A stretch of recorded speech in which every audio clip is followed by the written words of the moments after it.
How to upgrade your computer's RAM and SSD. First, remove all screws from the base cover of your computer.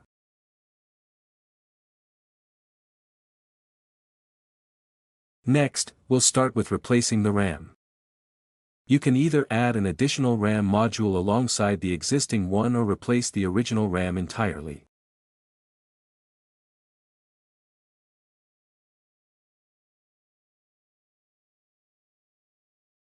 Similarly, you can add an SSD or replace the original SSD.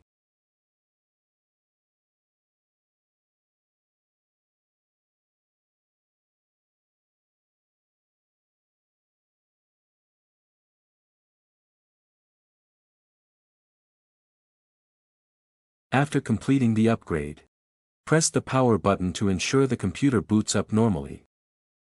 Finally, securely fasten all screws on the base cover to complete the RAM and SSD upgrade or replacement.